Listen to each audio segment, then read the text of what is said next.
And we live. Whew. I don't think there's going to be anybody rushing into the room just yet. Mm. So I guess we're going to wait. The millions and millions.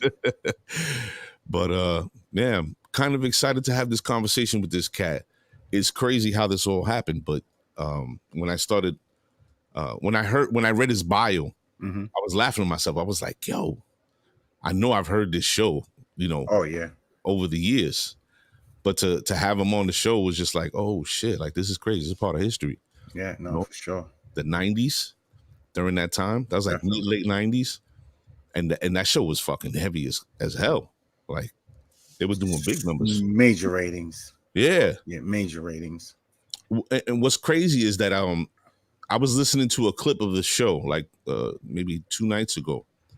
And if you listen to it, you'll hear them mix like salsa, merengue, and then they'll throw club music in. Like they'll play TKA, they'll play like Sapphire, and I was like, oh shit! Like, well, what is that? Blends. Mm-hmm. Johnny was one of the original guys that I've ever heard blend in the beginning, like really? Play like a salsa with the hip hop, or something like that. Like you were like, oh shit! I remember that back in the day. So yeah, he was definitely one of the pioneers of that for sure. But yeah, listening to it, I was just bugging. I was like, wow, this was huge in New York City. Like that show was really fucking heavy. But like I know I see a lot of it now. Like I see like George Lamont's performance, and he does the blend now with Eddie B. Swift, and I know Blazer did a lot with Cynthia also. So I guess that's the new thing on the shows. I guess on performances. The new wave. Yeah. Oh, salute to the regular schmegular, Miss Angelica Reyes. We see you. Good evening. How you doing, Angelica? Yeah, man. But just listening to it it made me, you know what it made me think of? Angelica, maybe you could relate to this. Made me think of Monchito's car service. Back in the days. A la base, 6-4, a la base. Monchito ran our neighborhood. You know what I mean? Mr. Johnny Chavez, we see you. So Chito Elegante and Dominican car service. Yeah. So when you got in the car on the weekend, they would be playing that shit heavy. Mm-hmm. You know what I mean? Even during the week, midday, because they was big on the midday stuff too. For real. Damn. That's crazy. Yeah, man. That is real, real crazy. So ladies and gentlemen, tonight's special guest, we're speaking about him right now. He had one of the biggest shows in New York City on La Mega 97.9. And he was doing it big. Like this show was super groundbreaking. And we're glad to have him on tonight. We're just waiting for him to get home. This is a very, very busy gentleman. So yes, and we thank him for his time for sure. Oh, for real. Salute to him, for giving up his time. Mr. Johnny Famolari. What was his partner's name? Cotto? Nori Cotto. Nori Cotto. Nori Cotto. Mm-hmm. Yeah. And it was bugged out even then. Like when I was watching the clip, I was like, damn, I remember this. Yeah. Like little nostalgia type. Mm-hmm. Miss Brianna Alfinez, we see you. Good evening. But that show again, like that shit was rocking out hard. They pushed the edge. They were like the Howard Sterns of Spanish. Even now, there's still a crew of people. I don't know if it's still 97.9 or if they moved, but there's still a group of them on the morning. Yo, yeah. It got a little censored now because I guess people are starting to really understand Spanish. Of course. You know what I mean? Yeah. I mean, they have the over here is the Mega and the X. I guess those are the two big Spanish stations now. Yeah. But that's the censorship is probably what drove Luis Jimenez to the internet because he ain't trying to be censored. He's wilding. Yo, you listen to some of them old shows, you're like, yo, does anybody understand what these motherfuckers are talking about? They got the cuera on the phone and the wife is fighting with and the husband's like, yo, get me off the line type shit. Yeah. Crazy. Vacilón, yeah. Vacilón la mañana. Mm-hmm. But there was Mega Mezcla. They started. I think that's what they started at the Mega Mezcla at 12, and then they moved on. Then they got, let's try them here. Let's do this. And so. You're looking for that money. Absolutely. You're looking for the sponsorship money. That ad money is what drives it. So That happens. I mean, even on sports radio, if you go on sports radio, they're always, switching guys around in their times, and you know, but sometimes you spot your nose to, what's that saying? You spot your nose to something with your face or whatever. I don't know. Oh, you cut your nose to cut spite. your nose to spite your face, yeah, because you move, you're getting greedy. Oh, let's try here, but that morning audience might not be the same audience that you have in the afternoon. That likes that. So. Yeah, for real. Yeah. Salute to the cuz, Big Rick down in Florida. We see you, brother. And that's the thing, finding that pocket and staying in that pocket. You gotta. It sucks because the people that are making the decisions don't always understand. Like, hey, this works. Yeah. Right. The stuffy suits upstairs. Exactly. Like the corporate types don't really. The people who don't know shit from shit when it comes to that groundwork. They're the ones that's making the decisions. So it's hard to bridge the gap for them to understand, like, yo, leave us here. This is what works. Right. They're thinking, no, let's move them over here because we can get, there's all this money out there. Nah, you got to get. And there's a lot of pettiness in the, along colleagues, like any other job. You got, how many like Star had issues with Miss Jones, and this one had issues with that one, Angie, and blah, So yeah, there's I'm sure they all go through that, but we could speak on it with Johnny. Yeah, you think speaking of which, do you think that especially for hip hop, you have Hot 97, which is the like classic hip hop station, and Power 105. Do you think it's kind of suckerish that these two radio stations are like, oh, we have beef, we don't fuck with them? Don't you think that's like type corny? I think it's actually a mirage. I think it's a front. It's a front. It's it's we say this, but we're doing this behind the scenes. End of the day, they're monopolizing it because they're the two hip hop stations, right? So why not work together? Like, and listen, we're not gonna play this, whatever, unless they feel like, no, we're gonna go against each other and battle, like really battle. But I mean, I wouldn't know, Yeah, I mean, I'm sure Johnny and like guys like that are in the business can identify if that's real or not. I think if it's real, it's corny. Yeah, for sure. But we lost a good one today, man. Yeah, you know what? Let's run the track and then we'll talk about it, and then we can get Johnny on the line. All right, cool. Let's go.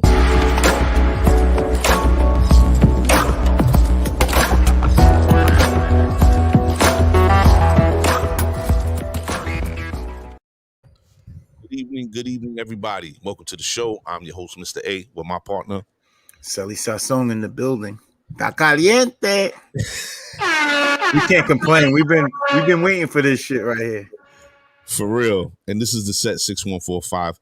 Tonight, our special guest is Mr. Johnny Famolari. If you're from New York City and you love music, you got to recognize this gentleman's name. Like we said in the preamble, had one of the biggest shows in New York City on 97.9 La Mega. And, real groundbreaking show and super entertaining on top of it all. Absolutely. So we're going to get Johnny in here. We're going to speak about it. But before we do, we're just going to throw out a few happenings, if you would. Sally, you were saying Paul Mooney, right? Yeah, man. Yeah, man. Paul Mooney passed away today. So 79? Yeah, like that. 79 years old, had a heart attack.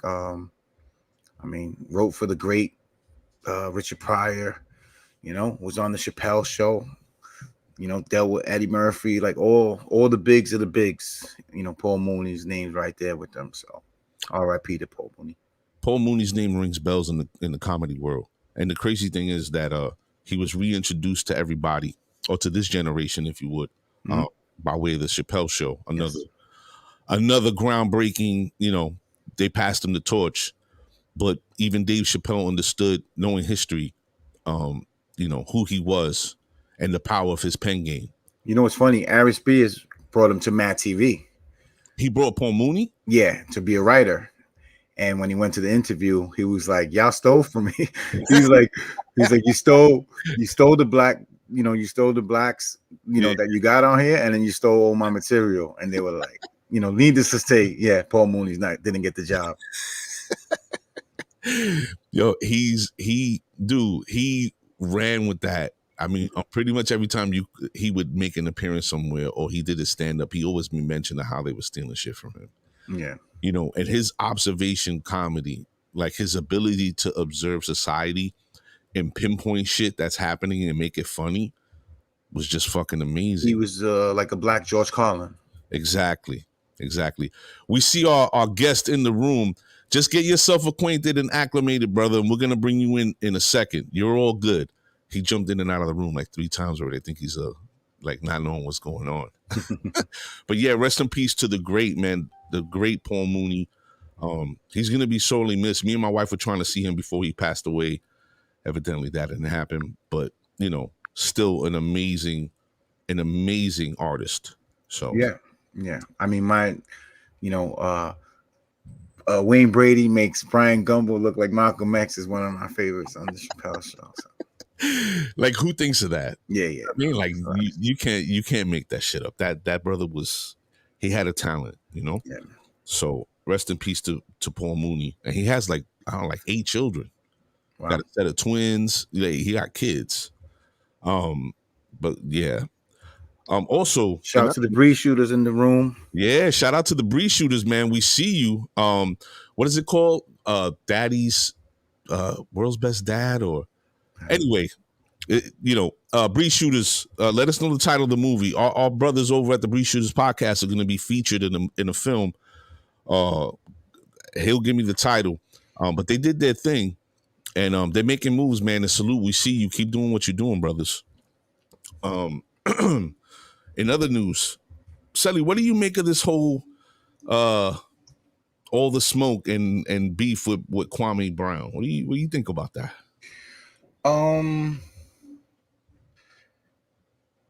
I like the show. I fuck with Barnes and I fuck with Steven Jackson. I know Steven Jackson. I don't know Steven Jackson. I met Steven Jackson years ago. He actually loved D, who was a good friend of mine. He loved Diego. Like showed him mad love all the time. We used to go to Jimmy's and all that. So, what you see is what you get. I don't think Stacks is a fraud. However, when I watched the Shaq interview, he kind of like shot down John Concac and things like that. And I kind of feel Kwame Brown's point of it. Like, if you're in the league, you're in the league. Like, there's no bums in the league. Now, there's levels to it in the league. Right. But if you made the league, and Barnes and Jackson, you were role players too. So, I kind of feel his thing, his point of it, but he also knows that their platform is crazy. So it's gonna bring that, that energy his way too to get on. Yeah. Just side note, Bree Shooter said Bully is a movie that's being produced by the gentleman that's also producing the movie that they're in. The movie they're in is called Daddy of the Year. And it's supposed to be released this fall. So we're going to keep an eye out for that.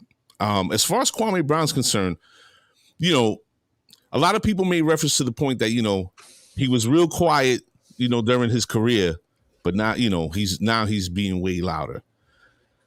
I mean, it doesn't matter, what kind of career he had at the end of the day. He was in the NBA, right?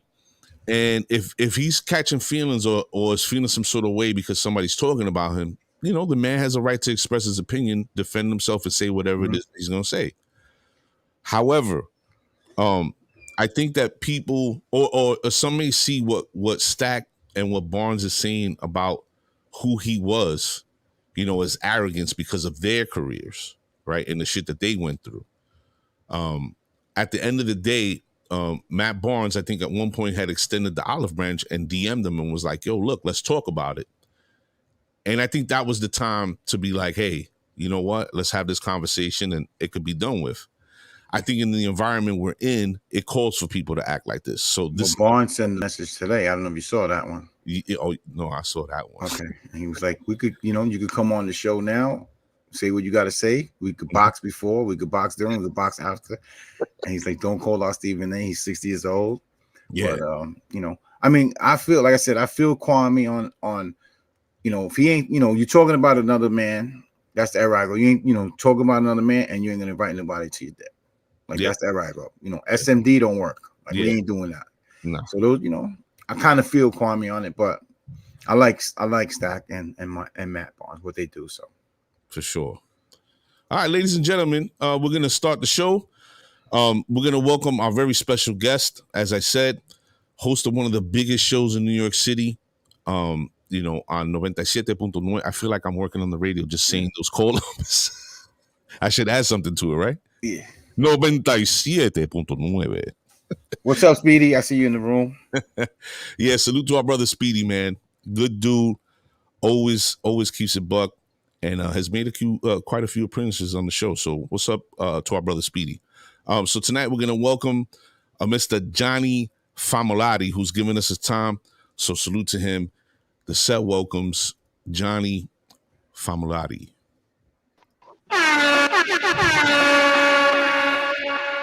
Johnny. Can you guys hear me? Yes, we can. Yes, sir. How you doing, sir? Hello. Can you guys hear me? Yeah. Can you hear us? All right. I hear you guys a little bit. I'm having a little problem with Wi-Fi in my area. You're on a phone? Like I'm not too. No, I'm on a phone. Okay. I got you guys on my phone and hold on. Let me try to take. Yeah, let me take off. See how much data we got. Shut up. We're getting my dogs in the background. Ladies and gentlemen, if there's one thing that you know about our show, is that it's real. And this is how you know it's real. It's live, baby. It's definitely live. Yeah, damn. There you go. Can you guys got me now? We good. Can you hear us? We good. I can hear you guys. As a matter of fact, if you want, I look a lot better from a distance. I could go even further back if you guys want. Now we good. All right? Now we good. Those days of being cute with the close-up are done. But you look like Canelo. You look like Canelo a little bit, Johnny. I wish I had Canelo's money. Yeah, right now, I look like two Canelos. I gained because of personal physical things. I gained about 60 pounds in 2 months. We all have. So I've been going through a little bit of a rough patch, but we slowly but surely coming back. Slowly but surely. Just one thing I'll tell you guys. Maybe I may be a little older than both of you. Go to the doctor. Get your health checked. That's something that I cannot stress. I didn't go to the doctor for 20 years. And now I'm starting to say, damn, I should have went. Now si me pica la larga, I'm going straight to the doctor. I don't care. Right away. Surprise, right away. I don't care what. Surprise. Yeah, I'm not going to ask what it is. I just want you to fix it. Fix it. Give me flowers after, Doc. Yeah, for real. I think we're all sort of in that position where, anything that comes up, we're going to the doctors. Especially definitely, yeah. As a man, you feel, like we're invincible, that we're this and whatever. I never even had athlete's feet, so I hadn't been to the doctor in 20 years, unless it was absolutely necessary. There's something like a broken bone that I need to get fixed. I wasn't going. I never got sick, and then out of left field, boom, it just hit me like a ton of bricks. But like I said, slowly but surely, we're coming back. We're coming back. That's it. Yeah, that's all we can do day by day. And I heard you guys talking about Kwame Brown. Michael Jordan, made the biggest mistake that he ever did by picking Kwame Brown first. That was, I think, one of the first mistakes that Jordan really did. Kwame Brown had great upside, they thought, as a prospect, and never materialized into much. I thought he was going to do well. I really thought he was going to do well. I saw something the other day where Kwame said that Jordan drafted him to trade him. Yeah. To trade him. They weren't too short. The thing is that, remember, he came out young. He was 18. Yeah. Right. So they figured this guy's got great upside. Remember, they had guys that were his size, like Kevin Garnett, and players like that came right out of high school. Kobe Bryant. So they figured that this guy's young. He's looking, showing as a prospect, great upside, but never developed. I don't want to be the bad guy. I don't want to fall into what these guys were saying about him. But let's be honest. Want to be that next video, Johnny? Yeah. I have no problem. I'll say it the way it is. I feel that definitely that was one of the things that killed Jordan's credibility as management. Yeah. As doing what he did when I think it was with the Bullets, right? That's when he was with the Bullets. Bullets, Wizards. Yeah. Wizards at Washington, Bullets, Wizards. That's how you know when you age. That's how you know how old I am. When I'm talking about the Washington Bullets. Johnny, can you do me one favor? Anything except money, ass, and toilet paper. You can count on me. What do you need? None of the three. Okay, what do you got? Can you turn your phone sideways so that we can get a full picture? Or is it gonna? I don't know if my phone handle it. Yeah. All right, let's check it out. Yeah. What's the worst that can happen? Yeah, we'll see the rest of the house. All right, let's see how we can turn this thing. Because I got this all hooked up in a way so I don't look as bad as I really am. But let's see how we can fix this thing. And this is now the people are definitely gonna know that this is live. Yo, I love this. This is amazing. Here we go. Oh, you don't. Did my phone flip around? Nah, it didn't flip around. You could put it back then. Yeah, it didn't flip. We're trying to get the watch. See, my phone don't handle it like that. Mm. You got Obama phone still, huh? I see. Yeah. Yeah, I don't think we. That's all good. I think that, the whole situation with him and, he got drafted. He was supposed to be a big thing. I mean, this is Am I still there? Yeah, you're still here. See, we got a problem. I don't got an iPhone. I got my phone. That's so. Hey, listen, that's all that matters. That it works. Hold on. Let's see if I got you. Can you hear me? Yep, yes, everything's all good. All right. Yeah, and like I said, I look a lot better from a distance. But that's why I tell the women that I look great with low lighting, and if you had a few drinks in you, I'm cute as hell. I'm cute as hell. Lower the lights and be even finer, right? Yeah. Man, so Johnny, first and foremost, we want to say thank you. We really appreciate you giving us your time. My pleasure. Thank you guys for having me. For real, thank you. You're a true New York legend. You're part of New York history when it comes to radio. Looking at your bio, over the work that you've done all these years, it speaks volumes. And the reality is that people like you who have reached a certain place in life when it comes to the work that you do, you're still humble enough to give people like us your time, man. We really appreciate it. So just want to say thank you. That's because I ain't got no money. if I was rich, we wouldn't be doing this right now. I'm not gonna lie to you. Surprise, motherfucker! I got no choice but to be humble. When you broke, you humble. No, I've always been the same person. No matter what, it's like I said, it's my pleasure, and I thank Sally. I thank you, Mr. A, for giving me this opportunity just to be part of with you. For me, it's a pleasure. For me, it's a pleasure. Thank you, man. So vamos, let's get the story going. Go ahead. Do it. Ladies and gentlemen, if you're just joining the show, I want you to understand something. When we have guests on, we always ask them for a brief bio so that I can go through it and me and Sully can put something together, to promote the show. I wasn't aware that Johnny's work extended over so many pages, if you would. So when we got the bio, it was more like... That's because I write big. That's why. I write in big block letters.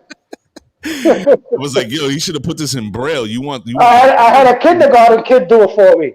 Wow. But the work that this gentleman has done from the very beginning to now is just, when you read it for yourself, it's amazing. Because if you're a New Yorker, especially, it starts to bring back old memories and trigger old moments in time. And Sally and I were talking about this before the show. But what we're going to do is we want to start, Johnny, we want to talk about the very beginning of your career, right? At what point in time did you first take your step into radio? Did you start were you cleaning the bathrooms there and they needed somebody, or how does it? It's crazy that you say that, but it's true. Something similar happened to me. I at the beginning of my life, my younger years, and those that know me from that, I was on the wrong side of the law. Okay. I was on the wrong side of the law. I decided when the mother of my kids got pregnant that I got to do the right thing. I didn't want to be one of these fathers that are either dead or in jail. So I said, I'm going to do a 180. So I took the police exam, I took the fireman's exam, I took the corrections exam, and did everything with the police department, getting close to getting into the academy. I was a big boy. I used to work out a lot. I used to bounce in a few clubs and things like that. I ended up breaking my arm in half on a bench while working out. I had a stress fracture. I didn't know it. My arm breaks in half. I'm in a sling. Now I can't bounce. I was put on medical hold. I got a job working in a studio. It was called Variety Recording Studio. because my wife at the time, her cousin used to manage the studio, a gentleman by the name of Jose Gallegos. And Variety Recording is where everybody in the the Latin industry was recording. But my first day of working there, all right, and which I used to do was clean the bathrooms and answer the phone and make cassette copies and things like that. Tito Nieves was recording De Mi Enamorate in one room, and Celia Cruz was doing a Budweiser commercial. So I walked in. For me, now remember, I grew up in New York with hip hop, freestyle, house. The Spanish stuff was the music that they played at the beginning of a party or at the end of the party for your parents. Right. Remember, still, Spanish radio was corny. It was, you got to admit, you only had really like Radio Heat and then, stations like that. There was no FM, when we were growing up that was playing Spanish music. So it was basically more for your parents' music. So I get a job working in the studio, cleaning the bathrooms, making copies, and just started as I was going to John Jay at that time, just started playing with the equipment. Started helping out and trying to learn. I've always loved music. I never DJed a day in my life, but I used to buy a lot of records because I was a big lover. I have cassettes to this day of Mr. Magic's Rap Attack, of Paco's friggin' Battle of the DJs, of Marley Marl from back in the day. I'm talking about in the mid 80s, early 80s, and even before that I would just record it because you would make a cassette in your house, and you play it on your box in the street when you was hanging out with your boys, and then you would get pissed the hell off when the friggin' got so Mr. Magic would say something. Somebody would say, and cut it off right when the guy's going back and forth with the records. You're like, damn, and they're doing the stick 'em. You're going back and forth, and you hear Mr. Magic come in. You were like, damn, and there goes the whole tape. You got to pause it, tell him to wait till he shuts up, turn it back on. So I have a lot of cassettes of that. So I've always been love DJs. The actual art of it, of listening to it, and I've always loved music. So I had the job working in there, and I just started playing with the equipment and learning. Remember now, these are the best in the business, the best artists in the business. Guys like Sergio George as producers, Tito Puente, like I mentioned, Celia Cruz, Ray Barreto, all of these guys would all record there, and merengue too. So this was like the #1 studio. To me, I'm going to say the truth, because I keep it real. To me, it was a bunch of spicks hanging out. You know what I mean? I'm a spick too, so we can say that. It's legal. Yeah. It's legal. We're allowed to say that. We can call each other spicks. We can say that without being politically incorrect. So to me, it was a bunch of, and I used to get mad because all those musicians, all those artists, and I'm not going to name them, used to get drunk and do their drugs and do whatever. But motherfuckers couldn't piss inside the toilet. They had to piss on the floor and everything. I got to go in there and clean it up with one glove because I got my arm in a sling and I had to clean the toilet and everything. So I used to get mad at these guys and put them in their place. Yeah. So we became friends. I started working in the studio, assisting in sessions.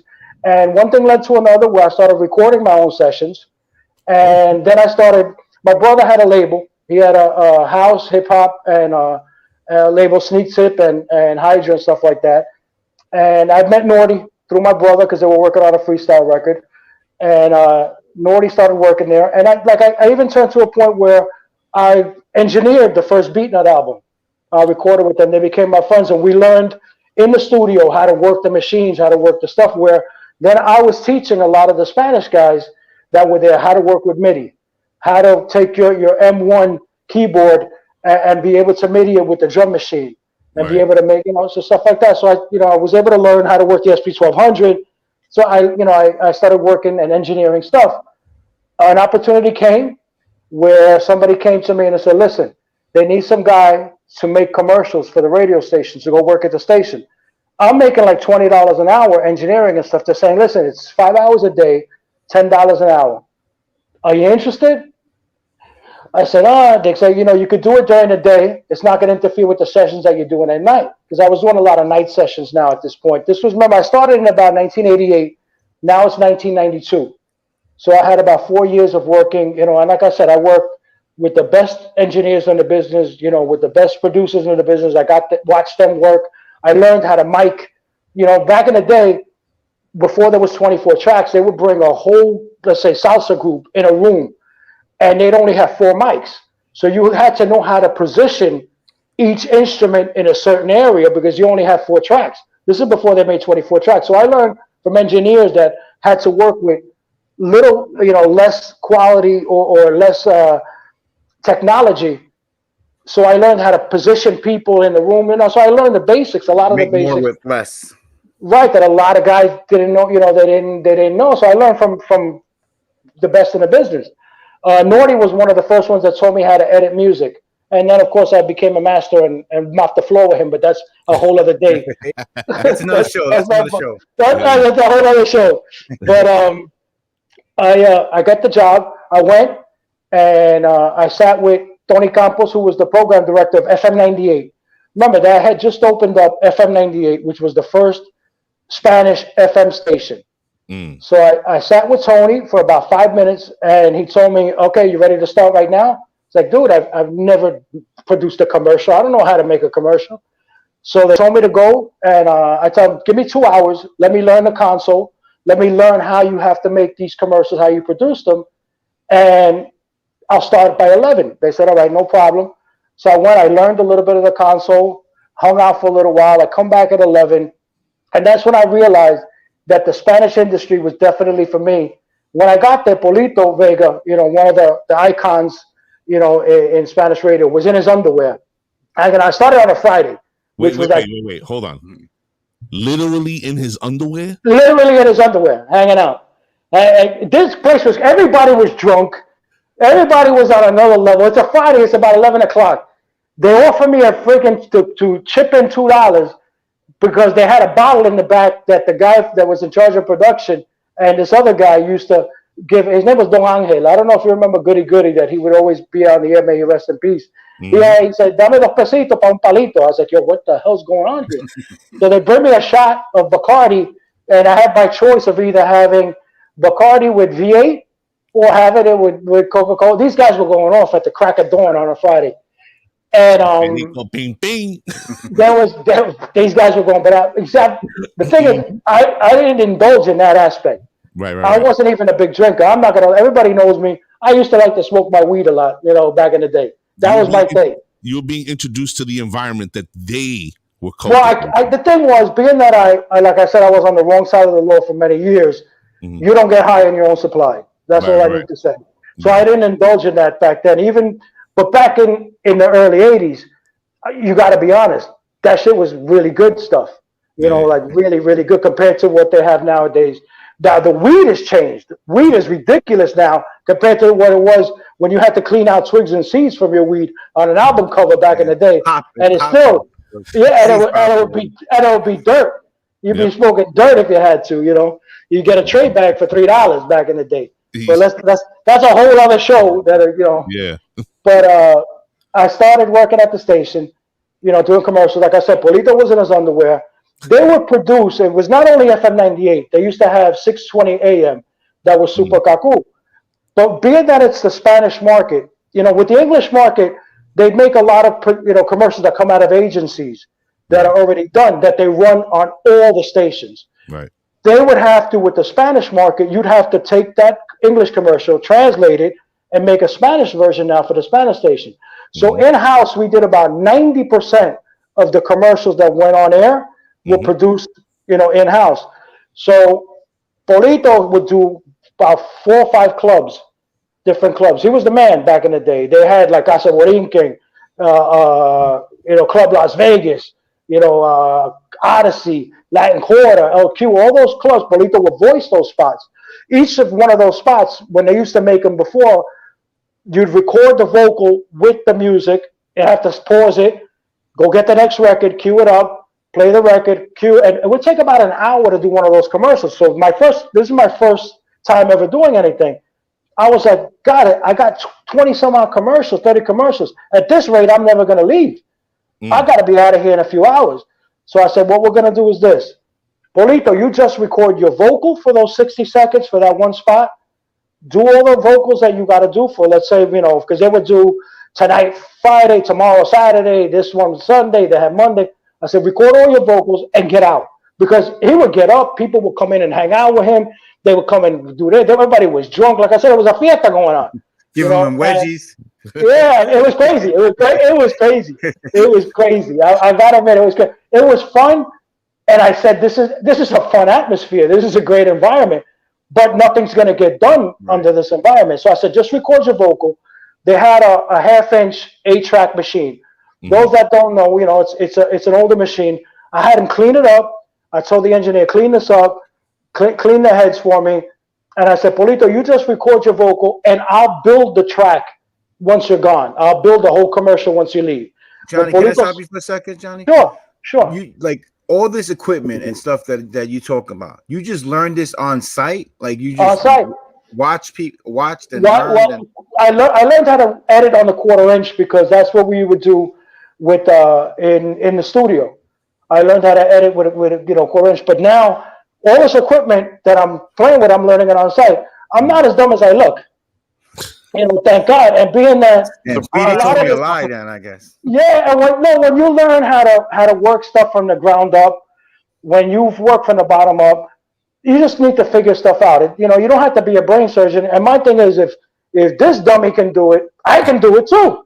You know what I mean? I just got to figure it out. It's a process. Sound goes in one way, it's got to come out another way. That's basically it. And if you figure out what happens in the middle, you're okay. It's not that hard. So I figured out. I said, you record the vocals. I didn't know what a conjunto clásico was. I didn't know what a mayimbe was. I had no idea what these nicknames are.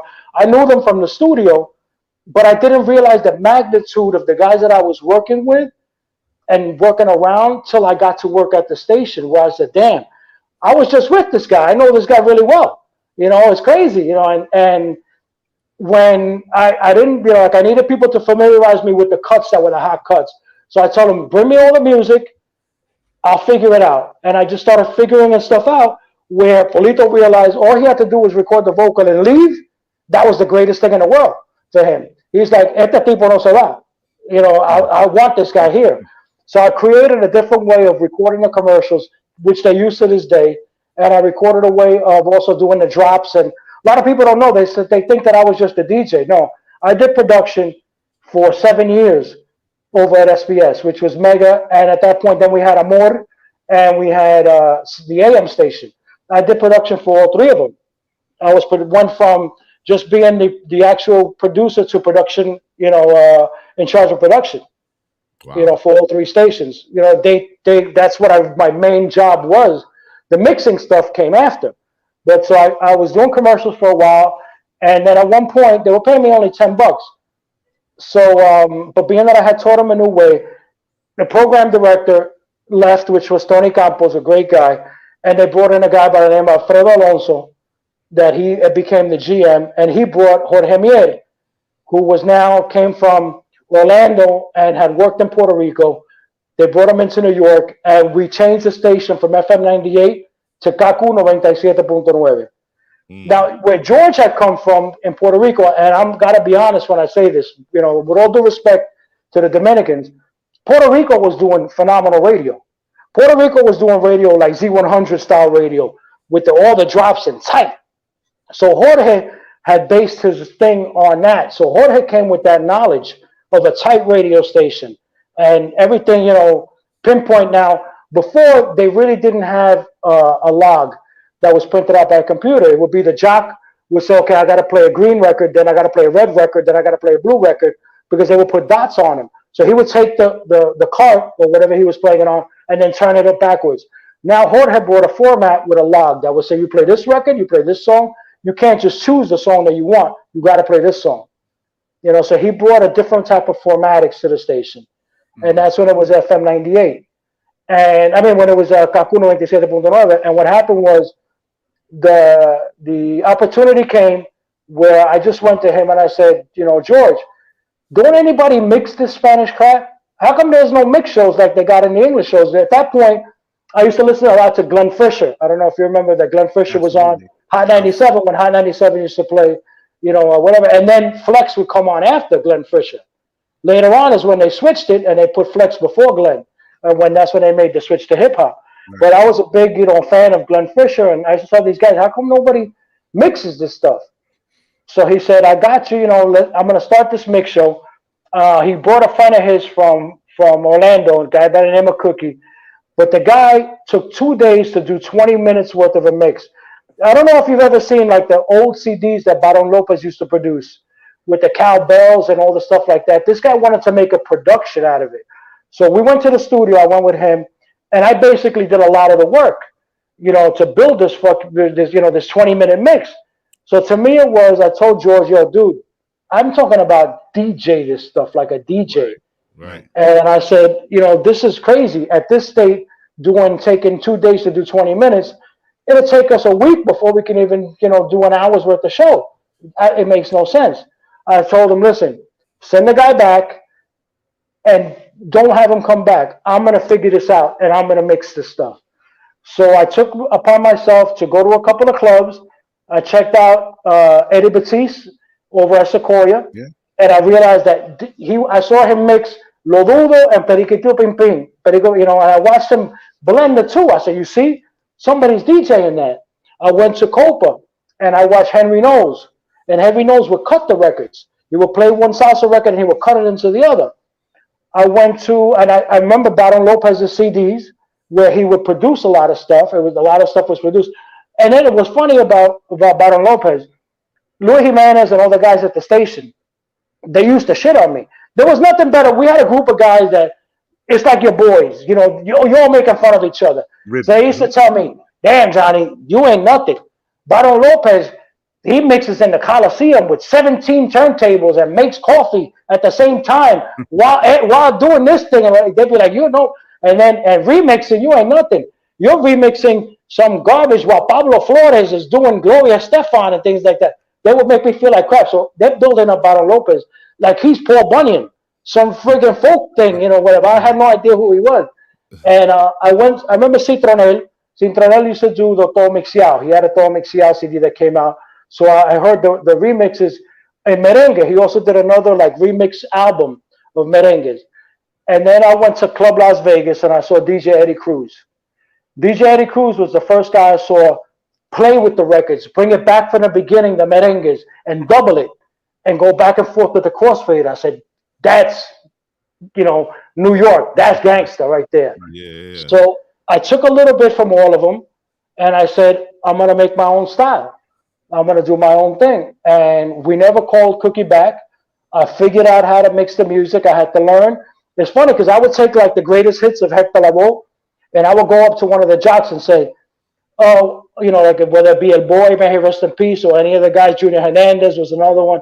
And I beg him to CD and say, yo, dude, when any of these ones hits, they'd be like, Bruto.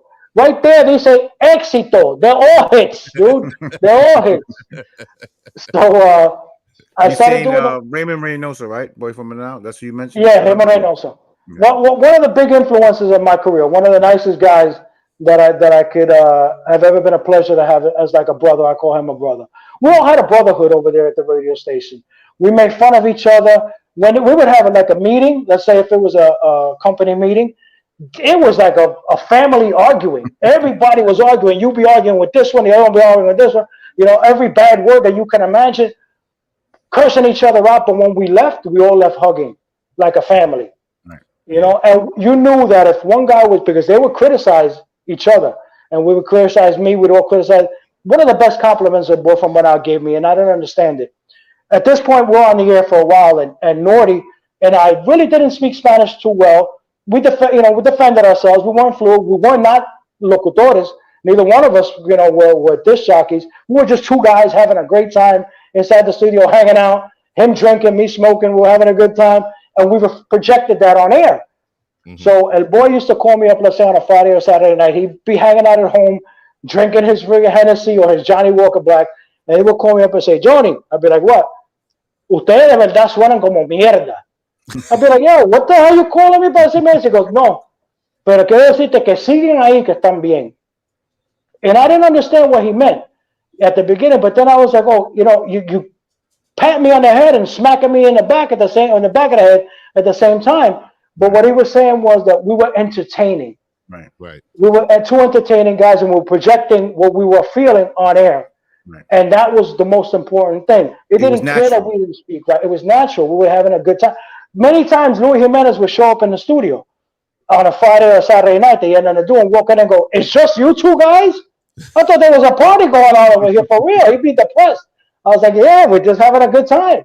We will project that. It's all theater of the mind. I think that that's the most important thing that really built your niche, because when people who are outside of you can call you or have a conversation and they're telling you, wow, it sounds like you guys are having a party. I thought there were like 100 people in here.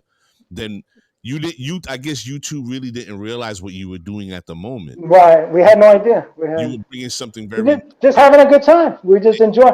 But at one point it becomes theater of the mind. And funny that you mentioned that. We were doing one night Cafe Remy that Eddie Batiste had in Brooklyn. It was a Wednesday. It was like this is like 2007. This was way further down the career. And we're doing a live broadcast on a Wednesday, like an after work thing. And it was totally empty, the club, totally empty. So what I did was I grabbed the barmaids. I grabbed whoever was working as brought back. I grabbed the bouncers. I grabbed everybody. I put them in the DJ booth. I said, you're whatever, Maria from Brooklyn. You want to give a shout out to your sister that's here. We're celebrating her birthday. You're this, you're that. I was telling everybody something. When I open up the mic, we're all going to make noise. We're all going to start screaming. It was such a crazy thing. You know, like I fabricated like there was a big party going on. Where a couple of my friends drove from Queens all the way deep into Brooklyn and showed up, and there was one person in the club. And they were like, you piece of crap. We drove all the way over here. You couldn't text us to let us know that nobody was there. We swore it was a party going on. Surprise. We swore that there was 1,000 people. There was one person in the club. Yeah, it was one person. So I learned later on that you know how to, it's theater of the mind. And if you're having a good time, and if everybody thinks you're having a good time, it is what it is. You know what's funny, Johnny? A lot of times when I used to hear the radio stations, and I would like, it happened to me a couple times. We would go and it was dead, and like, yo, these motherfuckers, man. You gotta make it. Yeah. Ladies and gentlemen, if you're just joining the show, I'm your host, Mr. A, with my partner, Sally Sassong, in the building. And tonight we're getting a bit of radio history from our great guest, Mr. Johnny Famolari, who's really giving us the backstory to his come up and telling us all these really, really great stories that he has gone through the years with these legends. I mean, he's mentioning some people that are just artists to people behind the scenes. Can you imagine me going to work one day and they hired Paco, who I used to run home when I was 15, 16 years old and record Battle of the DJs. Now I'm working with Paco, and Paco, we used to give it to him big time, he could dish it back. He could dish it back. Johnny? What? Was he KTU back in the day? Yeah, he was the original KTU. That's where he made the line. I'll tell you a story. His line was, have no fear, Paco's here. Remember, he would get there, he would start off the show. Paco was funny because Paco used to always, Paco went to jail for something that he had done back in the day, whatever, he went to jail. So he used to always say, you guys don't know. This is before we became number one as a station. He used to say, you guys are nothing. I was number one. I said, no, Paco. You're number 17498. That was your inmate number. Let's get this story straight. But that dude did 60 push-ups one day at 60 years old and right in my face and shut me the hell up. But about the Paco, with that line, I would run home when I was like 15, 16 years old and record Battle of the DJs. That's the one that Aldo Marin won. Remember, they used to have Jelly Bean, the Latin Rascals. They had all these guys. So his line was, have no fear, Paco's here. We were doing a live broadcast, one of the first ones from Roxy, Club Roxy. Yes. Now, this is like the first live broadcast. It had to be like 95. Roxy was 1018s, right? They changed it. Was the old 1018, exactly. The place it was first Roxy, then they changed it to 1018. Gotcha. Then it was a roller skating rink back in the day also. Right. So now that's where they filmed Beach Street. Okay. Right. So then I'm getting ready. There's about 3,000 people. Naughty is not one that likes to go on stage a lot. That's not his thing. So now I got to go on the stage and I got to go with Paco. I'm nervous. There's 3,000 people, packed house. Boy had gone on already. All the other jocks had gone on. Now it's me and Paco got to go on because Naughty didn't want to go on. We got to present the next group. I'm nervous. My hands are all sweaty and everything. And I'm like, I grab Paco on the side. I said, Paco, I'm nervous, man. This is a live crowd. It's different. It's not okay for anyone that's done, let's say, Madison Square Garden. That's nothing because they can't see your face so close. You're on a stage. There's 1,000 lights in your face. You can have 15, 20,000 people looking at you. It's not as impressive or as scary as when you're up close to people that are right there in front of you. Like if you ever had to have spoken in front of a classroom where everybody's right there looking at you, it's rough. Not that easy. I've done a career day, and it's killed me with all these little kids looking at you. But you learn how to work it. So now we've got 3,000 people after all these heavy duties, and I got to go on with Paco. I said, Paco, I'm nervous. My hands are sweaty. I don't know what to do. He looked at me, swear on my children. May Paco rest in peace. He put his arm around my shoulder and he said, Johnny, have no fear. Paco's here. Every fear that I had left my body. And I was like so relieved. I was like, yo, Paco, you killed me right now. Let's do this. And we went on stage and he proved that he was one of those pro. Right. An ultimate pro. He was like Mr. Rogers. He would get there. He had his locker. Everybody's locker was all messed up, everything hanging out and whatever. His locker was in order. He would take his shoes off, take his sneakers out of the box, put his sneakers on, put his shoes in the box, put the box back in the locker. It was like impeccable. OCD, he was like the coolest guy I ever worked with in every aspect of cool. He's like J.I. Star. J.I. has taken a lot. A pro's pro. They write things down, and stuff like that. I'm one of those dummies that just goes out there and wings it. These guys are prepared. They, if you know about football, Cam Newton said, proper preparation prevents poor performance. So the more you can prepare, the better it is. Some guys are good at winging it. Some guys, if you prepare properly, you have a chance of having a better performance. Johnny, guys that are good at winging it, we call them bullshitters. Yeah, I'm good. I'm good like that. Listen, I work with whatever we got to work with, and let's get on whatever. But I've learned over the years to at least try to get a heads up of which way I'm going. Right. This way I don't really totally want to stick my foot in my mouth all the time. Once in a while is okay. And I'm pretty good at winging it. And over the years, you understand how to work a lot of situations. Remember, I had never done a stage before. I had never done anything before. So we started doing this mix thing when it was Kaku. It was called Club Kaku, where people would write into the station. Boy would pick somebody's name out. Boy would go to your house with food, with drinks, soda and stuff. I would play the music from the radio station. That lasted about 2 weeks because the station had no budget to be able to put any more food or any more stuff. And Boy didn't want to put any money out of his pocket. He wasn't having it. So it became now me just playing music from the studio. And I started on a Friday night. I did it by myself, but it became a little bit much. I wanted to incorporate English music, but it was a little much me having to do the Spanish and whatever. So I started searching around for different DJs. So I got this one to give me a mix, the other one to give me a mix. And I remember that Naughty used to DJ back in the day. So I said, Naughty, and I started this in September. It's now November or close to December. And I said, Naughty, do me a favor. I need a mix. Make me an English mix. Make me 2 of them. And he said, no problem. I'll take the dust off of my turntables and I'm going to do something for you. And he made me a mix where he took his SP1200 drum machine and made a drum beat and threw on top of it Dove's Cry from Prince. So he made a remix and then DJ'd out of it. And I was like, this is what I like. This is good. I said, Naughty, from now on, if you do the mixes for me, I'll take you as my partner. I'll pay you out of my pocket.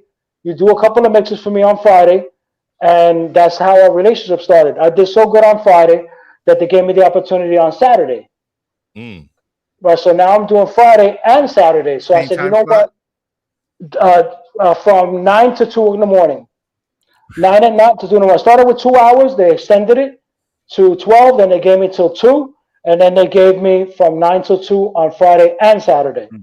So I said, you know what? If I'm going to be doing 2 nights, I'm not going to be playing the same music. So I said, Friday nights, you know what I'm going to do? I'm going to do classics. It's going to be classics. And then I said, Naughty, do me a favor. No one's playing freestyle. Give me freestyle. I said, no matter what, the Latinos, we've been known for our freestyle. And back then, remember, New York was still more Puerto Rican oriented. The Dominican was just on a come up. You had the Colombians, also that were there. But they were still very Puerto Rican dominant. So I said, give me, I'm going to start playing the Hector Lavoe. I'm going to start playing, all the old classics, Fania stuff. I'm going to start playing a lot of Fernandito Villalona, for the merengue and stuff like that. And I started doing classics and freestyle on Friday. new music and house on Saturdays. Then they decided, what happened was when, back in the day when they would do ratings for radio, Arbitron, you'd have to write in your diary. Now we had Kaku 97.9 and Super Kaku 620 AM. So they started writing and confusing the two things. So Kaku was not getting some ratings that because they thought it was for Super Kaku, there was like a big mix-up.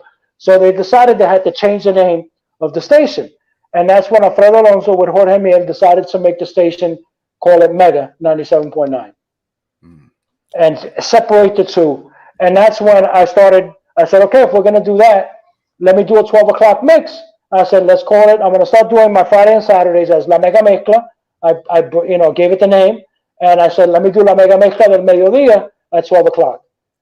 And that's how it just started building little by little. We never spoke on the air. It was just music. Because what I wanted to do was do exactly what I was so mad at the other guys were doing. I didn't want to have it happen to me. So I said, you know what we're going to do, Naughty? We're not, being that they didn't allow us to talk at that point, I said, I'm just going to play music, put a couple of drops here and there. So if you're home, you can record the mixes and not have to worry about some doofball talking in the middle of it, ruining it, and you can make a cassette tape and play it back at a party you're having at night, or another day. So we started doing that. And then Ricky Ricardo became the PD. Jorge left and they gave Ricky the job. And then Ricky Ricardo, who was another guy, iconic because he used to work back with Frankie Crocker back in the day of BLS. He started working with Louis in the morning doing El Vacilón. And Ricky said to me one night, you guys don't talk? And I said, no, they don't let us talk. He goes, all right, tonight you're going to talk for the first time. He goes, I want you guys to talk. Just do me a favor. Don't curse. I said, I can't promise that, but no problem. We'll do the best we can. And we opened up the mic and we just started talking. And then what I did was we would talk either at the beginning of the mix or at the end of the mix. No talking in the middle because I still wanted people to record and be able to make those tapes to be able to play again in their homes.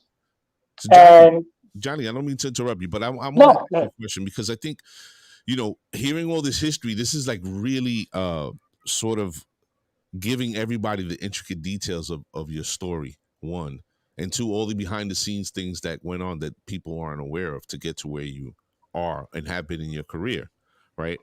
So everything sounds like pretty much smooth sailing except a few bumps in the road here and there.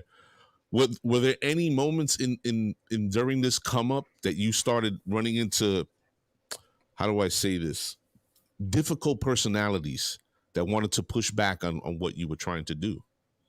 No, I had the backing because the only ones that didn't give us the backing were a lot of the newspaper guys and a lot of the old jocks because they would say, look at these guys, they don't know how to talk. They don't know how to talk. That's not the way you talk on the radio. Like I would okay, I'll give you a case in point. I started hanging up on people on the air and they would tell me, that's so disrespectful. You're not supposed to hang up on people. But somebody they said, this is my house, right? Mm-hmm. So that's what they would say. The radio station is my house. Somebody would call me on a Saturday night all drunk asking me, hey, Johnny, is there alternate side of the street parking tomorrow? What? Dude, tomorrow, don't call me with this. And I'd hang up on him. So we started just hanging up on people because I'd be playing Mark Anthony, right? Like Mark Anthony's on the air. They would call me up and say, hey, can you play that Mark Anthony? Goofball, turn your radio on. Mark Anthony's on right now. The song that you want is on right now. What the hell are you doing calling me? So I would hang up on these guys. Or they would call up and sing like 2 words and expect me to figure out what the hell song that was. I'm not a friggin', I don't know. I would hang up the phone on them. And it got to a point where people would call and want to get hung up on. So they would say stupid stuff on purpose just to get hung up on. They enjoyed it. It became like a hip thing, and that and a lot of newspaper guys would write that we were ruining merengue and ruining the music by mixing it and by keeping the beat going till the ratings came out. And I did really well in the rating. Then all of a sudden, Johnny's the greatest thing since sliced bread. Right. Did you hit the pocket for that raise, Johnny? Did you say, yo, look at these ratings? No, I wasn't that smart back then. I was pretty dumb. That stuff still goes on now with the sports and all the stuff. Like the old guys in the room, and they're like, the baseball players. Oh, it polices itself, and why is this guy swinging 3-0? And so it's kind of falls into the same categories. Wow. Well, and what happened was also, remember, at the same time that we started, the mix thing, Louis started El Basilón. I didn't trademark Mega Mezcla. We were just having a really good time, just like Louis was having a good time with El Basilón. And at that point, remember, now Spanish music became hip. For me, back in the day, it was corny, but my own friends didn't listen to me. Right. It took me playing with the records, going back and forth, and putting hip hop vocals on top of salsa beats and stuff like that. Taking Biggie, I got 7 Mac 11s, and throwing that on top of a salsa. No one ever did that. Or throwing that on a merengue, or incorporating house and merengue, instrumentals and acapellas, and doing that to where my own friends would listen to me. And once I got my own boys to actually listen to me, I said, you know what? We're going to be all right. And once we started talking, we added that personality. The music is the frame. We're the picture. I'm sorry. It's the other way around. The music is the picture. We're the frame. And if the frame looks good, the picture will look that much better. So if you have just a plain old frame, you could do whatever you want with the music because anybody could play music. But now we added a different dynamic, of talking dirty with the women, having a little fun. You get a lot of women on Friday and Saturday nights that the husband's not paying them attention, would call us up and just want to have conversation with us and just talk dirty and stuff like that. And we were more than happy to oblige, Even though she had 4 kids, it's okay, bring them on. Johnny, so, we had fun. Speaking of women, you said at the beginning of the show, that you were on the wrong side of the tracks, but when your wife became pregnant with your child, that you decided, I got to make a change or whatever. Working this kind of in this sort of industry, it takes up a lot of your time. Oh, definitely. So now the success is starting to happen, and you're getting this buzz, and people are loving the show. How are you balancing, your work life and your personal life? Not easy. Not easy. It was we were together for 19 years. Okay, I was married for about a year. Mm-hmm. Got the mother of my children pregnant, so I left the one I was married to go with her. That was strike number 1 because she's not going to trust you because look what I did to go with her. Right. That's number 1. So to earn that trust from her, it was hard, and she knew me as John Famolari, not Johnny Famolari from the radio. So she knew me in a different way. And I knew it was going to be difficult when we did the South Street Seaport for the first time. And I went on stage. Right. And I presented a bunch of groups and stuff like that. And my family came. My 2 young kids were there. They were young at the time. And girls wanted to sign autograph. This is like the first time for me, sign autograph and take pictures. And, this is new to me, brand new to me. Sign here. Yep. and she started right away. Oh, Johnny Famillari, this and that. I was like, oh no, this is not going to be good at all. And she was supportive at the beginning, she really was. But I'm working 20 hours a day sometimes, working weekends. But I still tried to find the time to coach my kids' teams, whether he was playing baseball, whether he was playing basketball. Doing the best that I can to make sure that. On Sundays, if I even slept, an hour or 2, getting home 4 or 5 in the morning, and he's throwing the ball in the backyard, I'm going to go play catch with him. Because my father died at a young age when I was 13, so I really didn't have someone to go out and play catch with and someone to teach me how to hit and to shoot hoops with. So I wanted to make sure that my kid was going to get at least as much of me as I could. So I tried my best to, be the best father that I could and the best husband. But it caused, when you're working in clubs a lot, and I was not a saint. To sit here and say I was a saint would be the biggest lie, and I'd be the biggest hypocrite. It was difficult. But she could go wherever she wanted with her head up high because I never did things in public. I would never disgrace her like that. I see a lot of these guys, they've taken like trophies, like they want to get their women and flaunt them and stuff. People are just going to talk bad about the kid. Your wife or your baby's mom or whatever it is. So, you don't have to do that in public. You do it on the DL, be smart with it, and do whatever you got to do. But it definitely caused a big strain on our relationship. We tried for 19 years, and after like 18 and a half, she couldn't take it no more. And I can't blame her. I wasn't as cute as when we first met, because when we first met, I was cute.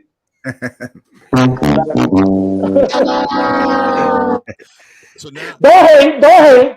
Now, I was cute, and with this animal magnetism and personality that I have, you can imagine.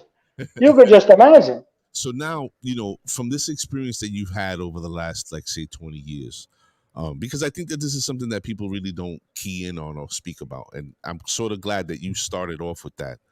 Do you feel, outside of your career, do you feel that, the way you approach relationships, are you in a different space, or are you still, sort of reckless with it?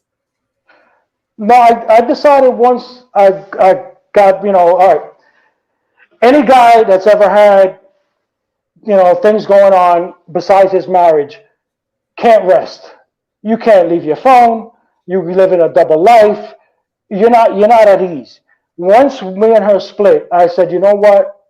The next person that I decide to be with, or the next person that I'm with, I'm not going to lie to. I'm not leading no more double lives. I'm not hiding anything else. I want to be able to leave my phone, open my phone, go through whatever the hell you want to, But the ones that met me after, and the ones that I got married again, and for a few years, and eventually we went our separate ways and stuff like that. I've had a few long relationships also.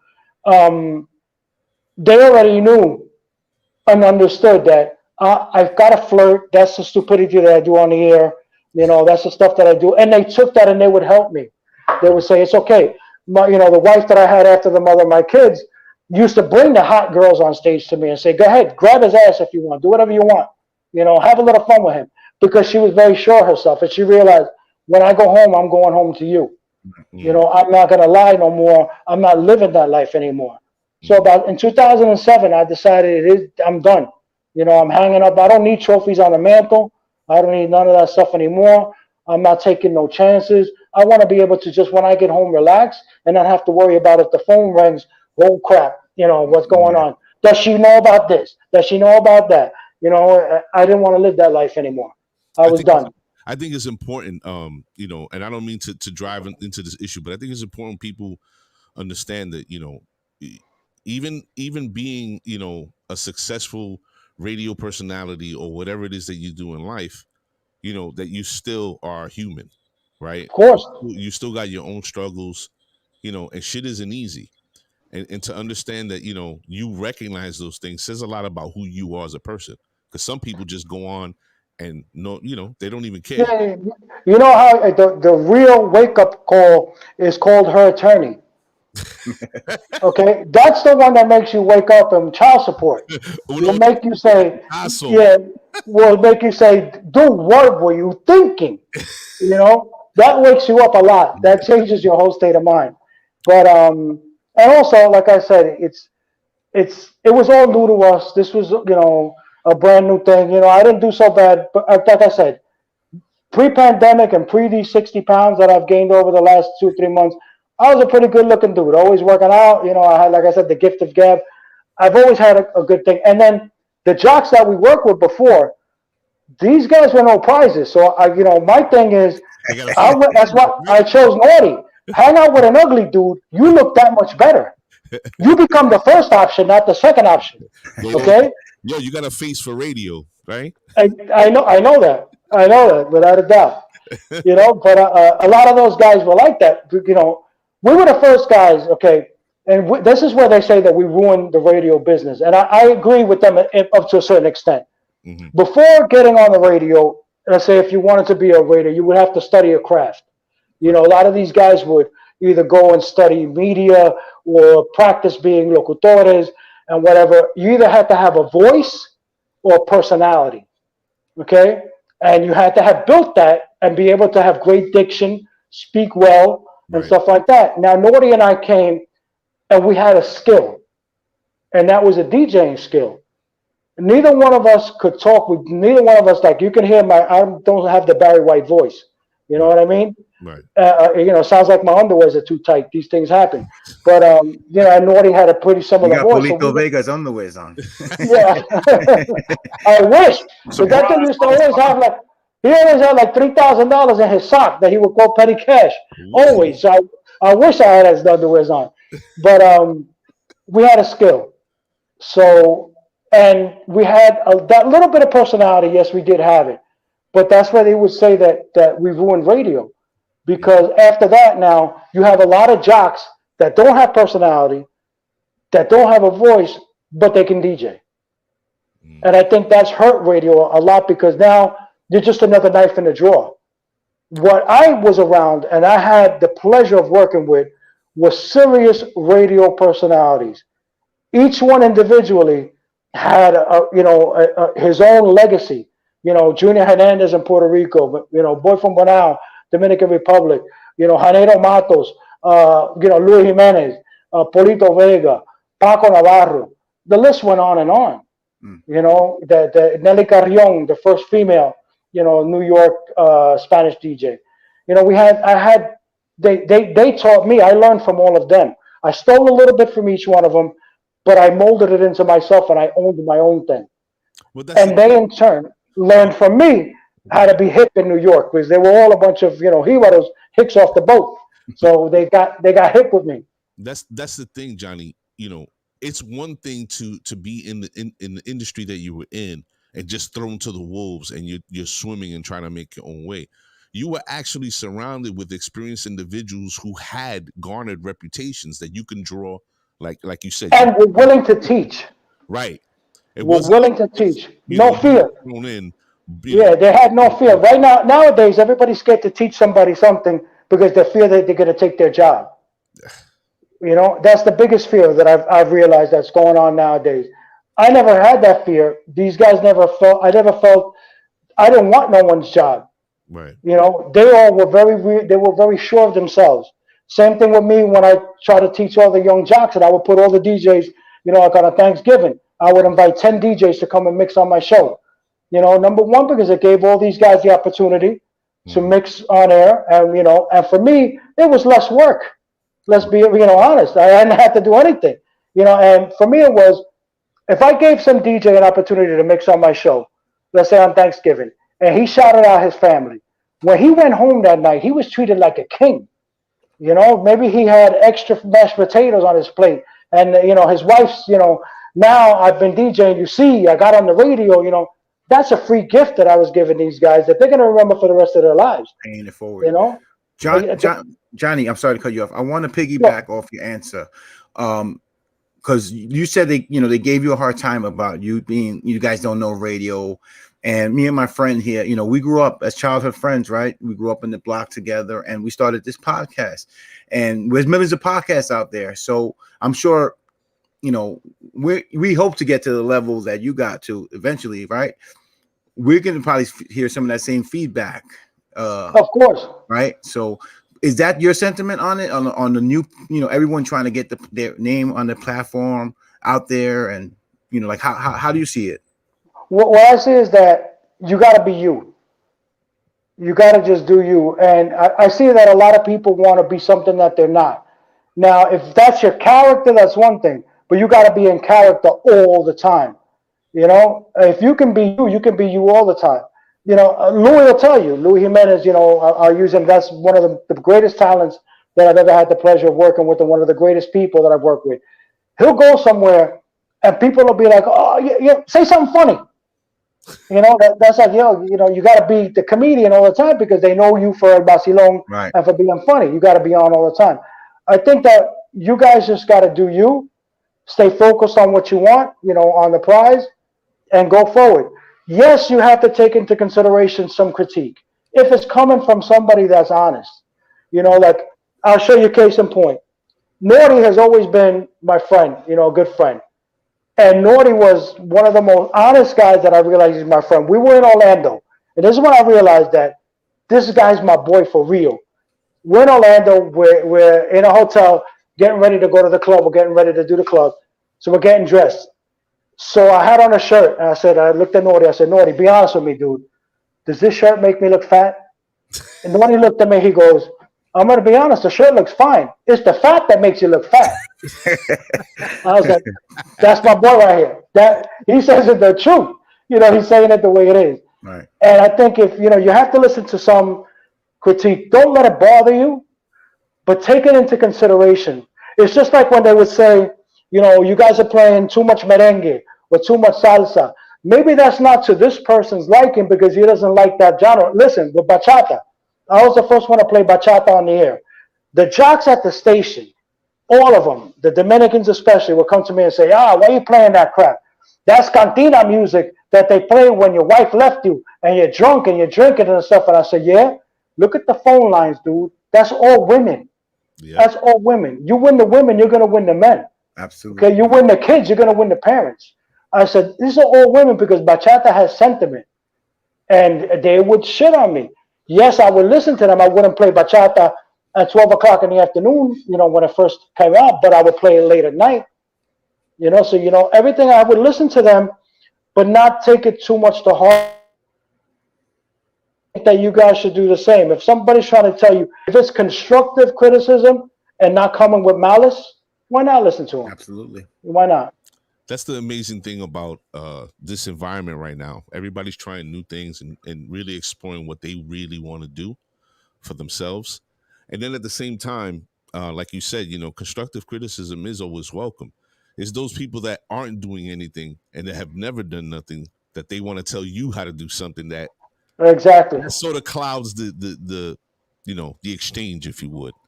Exactly. But take it where it's coming from. Right, exactly. You got to look at the source. Where it's coming from. Right. You definitely got to look at the source. So, Johnny, now we're in COVID, right? What have you been doing to remain active as far as work is concerned, and what would you like to get into once New York is supposed to be opening up? Bill, I was doing a Copa for a few years, Friday and Saturday nights for like the last few years. Okay. They shut the Copa down for good. They closed the Copa. They're not reopening.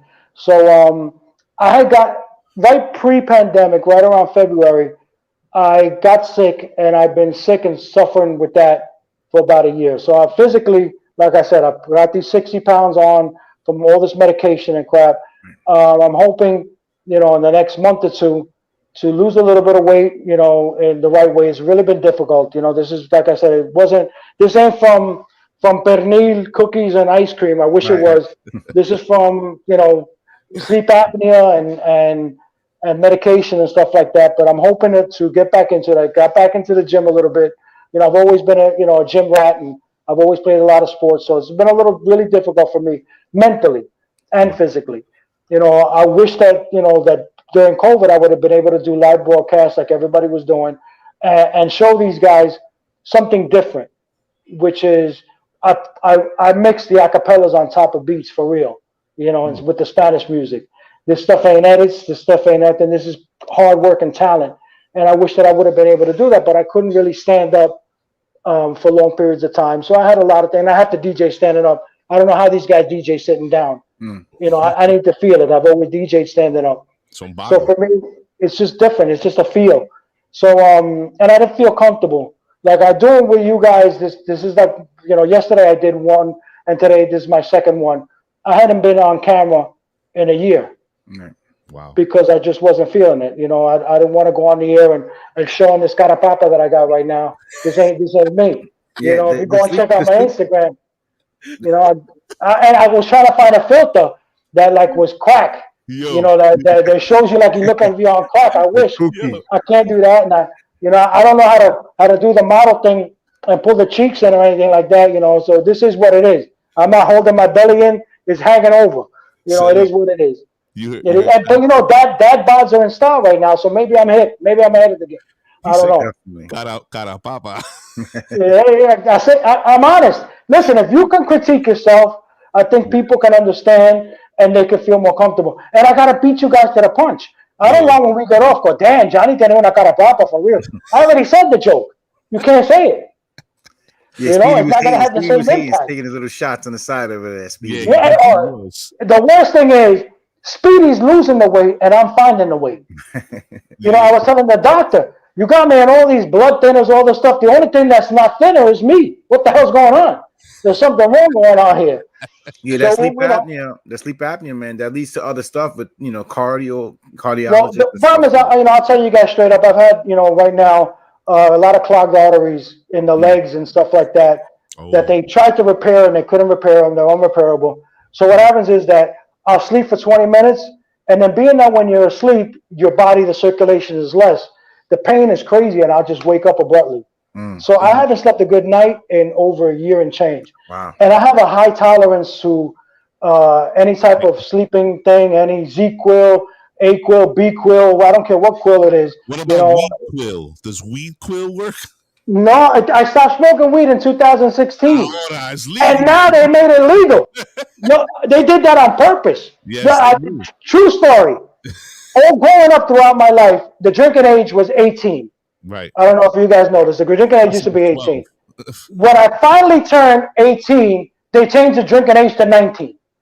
When I finally turned 19, they changed the drinking age to 21. I was like, these people just want to mess with me. When I finally reached 21, 23 to get into the Copa for men. I was like, yo, what the hell's going on over here? This is personal.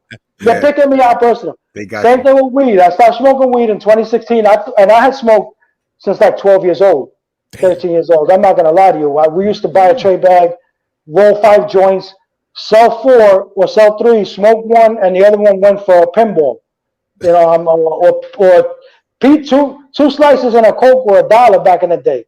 You know, or something like that. Or White Castles was 22 cents a friggin' hamburger. You know, whatever it was, we would do it like that. So I thought I was going to go through withdrawals. But I will say one thing, and my kids will tell you this. Daddy never smoked or drank at home. They could never say they smelled weed on me. Right. They could never say they seen daddy drunk. Never. I've made sure that my kids, you know, that never came home. Right. What I did outside was a different story.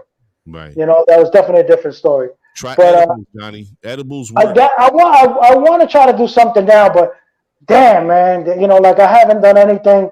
I don't want to get back hooked on it, and all of a sudden you see, especially when right now, I mean, the weed is good now. It's at another level because now they're fabricating it. Like I said, back then it was dirt, but now they got, you know, Dutch Masters are like $15 a box, dude, for 4 of them. Just expensive when it used to be $1 for a Philly. Amazon, Poppy, Amazon. Yeah, it's crazy. It's crazy. But New York is a little rough with the prices. Yeah, man. Look at this. Remember going on a mission to Franklin Ave to get weed back in the day? Who doesn't? Listen, it's true. Yeah. We get a tray bag for $3 or a nickel bag was $5. You get about 8 joints out of a nickel bag. And you roll them real thin. You would roll them either with 2 bamboo papers or 1 easy wider. 6 people in the room that can probably attest to knowing what tray bags are in the yellow manila envelope like this. There you go. Open it up and it would really be like a nick. It was fat and you could. And most of the time you have to go to an apartment, buy it in a building where the keyhole was like una tapita. Yeah. They would pull the keyhole out, you put the money through the keyhole, and the bag will come out. There was another spot like that over there too by Franklin Avenue. It was Franklin and Lincoln. There were the Jamaican stores. Underhill. Underhill had the zombie weed. That shit was, they were spraying that shit with something. Well, they said they used to piss. Remember, they would say that the Rastas would smoke it and then piss on it because it would have the THC in the urine, and that's what pick it up a notch. And I remember you would go crazy when you got like Sinsemilla or Hawaiian or something different, or Thai stick that came on a stick.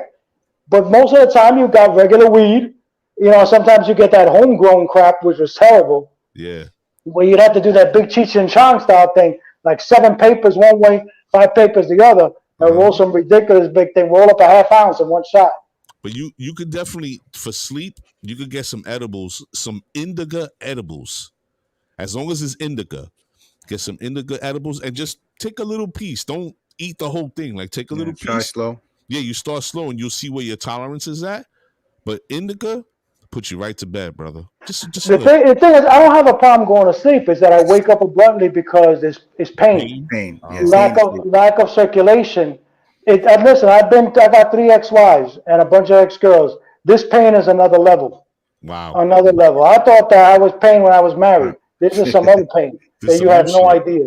You might need that that shit that you put for your back. That shit you sleep standing up and just. The thing is, it's not like you can't escape it. You can't standing up at her, sitting down at her, laying down, your leg up, your leg. There's no way of escaping the pain. It's a constant pain, and there's no painkiller they can give you to take that fixes it. There's nothing you can do. The only thing I can do is have bypass surgery where they cut me open like a pernil, from the knee up to the hip, and I'm not having that done. You know, I'd rather try to fight this off, you know, holistically any way I can. I got a couple of Santeros, 2 Haitians working on it. We're seeing what we can go with that route. You know, I got to do whatever I got to do. Maybe the ex-wife got the needle in there. She got the needle in the down. Without a doubt. That's since back in the day. I know that already. I know that already. That's what she put him in the freezer. That's what's going on. Yeah, that's it. I tried everything. I tried finding Jesus. You know, the guy Jesus that lives in my building. He sells some pretty good stuff. You know, morphine and shit. I tried him. You know, I've tried everything. I'll do it at this point. But you know, I'm hoping like in the next couple of months now with the summer, thank God this, you know, that they relaxed a lot of things with COVID, to be able to be a little more active and hopefully fight this thing off and get back into it where, you know, I definitely want to do clubs. You know, I enjoy that. I enjoy playing music. I got something similar to what you guys are doing now. I'm going to be doing it with another friend of mine.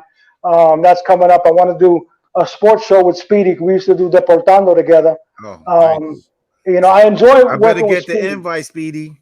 Oh, definitely. Listen, with Speedy is the best, and I've told Speedy that, you know, for me, Speedy has so much information. He's like a computer when it comes to a lot of the stuff. But somebody got to work the keyboard. I've always told him, you're a computer of information, but somebody got to work the keyboard to get it out of you, because he remembers dates. He remembers, you know, players and he's phenomenal when it comes to that stuff like that. And he's just a great human being, you know, just in general.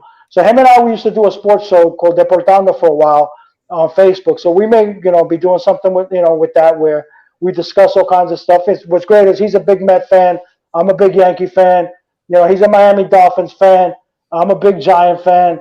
You know, we're both frustrated Knicks fans. You know, we're back, baby.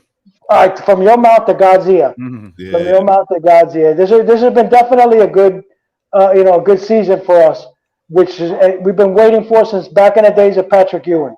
I posed a question to you, Johnny. Sure. Did we lose to the Hawks? Is it a disappointment, or is, you know, No. We've come this far already. We made the playoffs. We weren't expecting to make the playoffs. You know, when they started the beginning of this year, it's rebuilding. Yeah. You know, you've had a lot of good surprises quickly. You know, great surprise. You know, probably if we would have had Robinson, wouldn't have got hurt. It would have been a lot better. Noel has stepped up, you know, in these last few weeks. You know, Barrett, he's a little inconsistent, but he's got an upside. You know, I'm hoping that, and Randall at left field, this guy has become phenomenal. I want him traded every day. Every day. Right, when I first got him, I was like depressed. I was like, oh man, what a waste of money. You know, but we couldn't get no one to come to New York. Right. You know, it was bad. We've been frustrated since, you know, and I used to get on Melo a lot because, you know, he did have no help. But, you know, I expected him to at least get us deep in the playoffs at least a few years in a row. You know, they've had decent teams, not great teams. You know, I can understand back in the day where Ewing and these guys going up against Jordan. And, you know, I mean, it's the heartbreaker when Ewing hit the back of the damn rim when they were playing Houston. I don't know if you guys remember that. Yes. And, I think it was the Pacers, wasn't it? The finger roll, the Pacers, I think? No, it was against Houston that it hit the back of the rim. And then the other one was the heartbreaker was Charles Smith underneath the boards with that. Yeah. That killed me, man. That killed me. Yeah. That killed me. I mean, life. Yeah, the Knicks, I mean, they won 19 more games than Vegas had, expected them to win. So they blew that away. You know, Thibodeau's got them playing. Yeah. Thibodeau's got them playing. They're playing defense. They're playing hard-nosed. They're going all out. It wasn't expected that they would get this far. Right. So everything, Brooklyn, they're expecting them to win the whole thing or at least make it to the finals. So Brooklyn doesn't make it to the finals for them with all that they've invested with the packed team they had. And I think if Aldridge wouldn't have retired, I think that they would have definitely if he would have been healthy, you would have to give them the edge over anyone in the West. Right. But the Knicks have made it pretty far. And I think we got a really good shot of beating Atlanta. If we go past the next round, that would be phenomenal. Right. If we at least give them, I don't want them to get swept or get blown out, for these games. I just want the games to be competitive. Right. You know, I want them to be competitive, and I think it's a successful season no matter what. Yeah, you know, I to make agree. it this far. I agree. You know, I think they've done well. New York basketball hasn't been the same for like many, many years. And it's sad because, you know, I tell Sully all the time, we've had conversations over the last few months about, you know, the Knicks and whatnot, that, you know, New York is the mecca of basketball, no matter how you say it. You know, LA has always been a big draw, you know, but New York City in and of itself, the Garden has always been the mecca. And it seemed like the Knick organization has become like a money pit over, you know, since the demise of the bully goon squad that we had with the Knicks, when we had you and Starks and Mason and Oak. We had goons coming through, but talented ball players, right? They've had a lot of ball players, broken down players, that have come through. You know, McDice and you know Stoudemire when he came through. Yeah. You've had a lot of players that used to be good, and then their drafting has been horrendous over the years. You know, they finally, you know, it hurt that we didn't get Zion. That was, you know, that would have been, you know, phenomenal. But their drafting has been horrendous. You know, from when they picked the French guy and Nikita and if you look at their draft picks, even Kevin Knox hasn't, you know, played up to his thing. Obi, we still don't know. Yeah. But Obi, you know, hasn't really done much either. No. Yeah, you Obi quickly outshined Obi, and he was the big higher pick. Big time. You know, so we're hoping, you know, that at least with this nucleus that they have, with Thibodeau as a coach, you know, if they don't do well, you know, as far as in the playoff or don't go deep in the playoffs, maybe we can attract some free agents next year to just add into it. You know, guys that are tough players. You know, I wouldn't mind, you know, Ball, that's over with the Pelicans right now coming in. And I have this argument with my son a lot. You know, he's really into sports big time, especially with the cards thing going on and everything. And I would like to have, you know, Ball come over and play, you know, with us. I think he would be a good thing because the guy, his shot has gotten better. You know, he's a good player. He knows Randall from before. I think he may be a good thing. And then quickly, because Peyton's all right. You know, Peyton's all right, but he's not that next level, I don't feel. No. You know, I don't know if he's got an upside to him. We'll soon find out. Peyton's got to go. I like what the Knicks have, though. I like I like Tibbs. I like everything. Worldwide West. I like the whole, the direction they're going. However, I don't think we're going to get the big names to come here because of Tibbs, because he don't play that, taking the night off. It's because of Dolan, not Tibbs, because of Dolan. I don't think we'll get him because of Tibbs, because I don't think he plays that, taking your night off and I'm resting and, that bullshit that they, But they shouldn't. Let's forget. Okay, I can understand if you're hurt. Jordan and these guys back in the day, Kobe, they didn't take nights off. They played 82 games if they had to. If I'm paying my good money, and this was something that Popovich started back in the day, if I'm paying my good money, okay, a family of four, or let's say even just two people to go to a Knicks game, it's gonna run you like $400 or $500 between the seats, between something to eat, between parking at the Garden, between the whole thing. Yeah. I'm gonna show up and the number one player is not gonna play. Yeah. What is that? No, I know. Because you decide that night you're gonna give them a night off. It's gonna happen now. It's gonna happen now with football. Now that they have the 17-game season, they're gonna have to manage. To give these guys the one day off. So the day that I go to watch the game and Brady ain't playing, that's not right. Yeah. Speaking about that, I want to get your guys' opinion on something. I want to pick your guys' brain. What do you think they're going to do with all the stats that have been built up? If you threw for 5,000 yards in one season, you only have 16 games. Now there's 17 games. If you break that, is there an asterisk on it? Or do they put that as new stats? How's that going to work? That should just go as it's been, no? But how? You got an extra game. I think it gets mentioned as an asterisk. Like, right? You like the sack, the guy who has, what's his face that has the most sacks? Reggie White. Oh, Reggie. Was it Reggie White or Strahan? Strahan did it for the season. Right. Right. So you have the most sacks, let's say, for the season.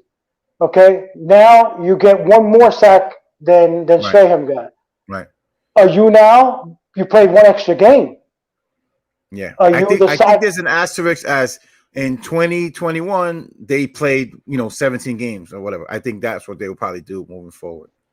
But I mean, they didn't do it before when it was only 12 games, right? When they changed it to 16. Yes, I don't know. See, so I don't know what's going to happen now. Rushing title for the season, passing title for the season, interceptions. All the record books are going to be rewritten because there's an extra game. But do they do that for all sports? Because I remember in boxing, they used to box for like 15 rounds. 15. Well, there was boxing for 147 rounds back in the days of Jack Johnson and things like that. But yeah. Right till you quit. Yeah. Yeah, exactly. Or it's a fight till you can't freaking stand up anymore. Is it handled in that same way? But the thing, boxing is different because boxing was a 15 round. It's just a fight. Right. They didn't count. They don't count that.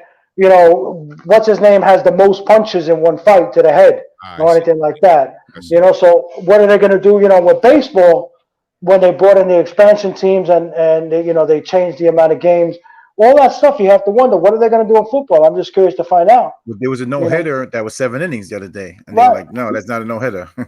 Yeah, exactly. Or like remember the 3-point shot back in the day, they had no 3-point shot.